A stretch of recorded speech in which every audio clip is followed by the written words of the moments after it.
তোমার কাছে হাজার অপশন থাকা সত্ত্বেও তুমি জীবনে জাস্ট একজনকে হালালভাবে চেয়েছো।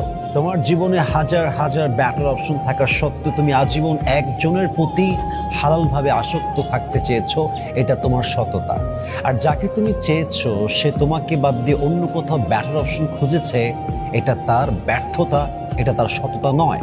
এবং তুমি একটা কথা অলওয়েজ মনে রাখবা, তুমি তোমার সততা দিয়ে একদিন অনেক দূর এগিয়ে যাবে। আল্লাহ তোমাকে অনেক উত্তম কিছু দিবে। আর যে তোমার বিশ্বাস নিয়ে খেলেছে, যে তোমাকে বাদ দিয়ে অন্য কোথাও ব্যাটার অপশন খুঁজেছে, আল্লাহ তো উপরে আছেন।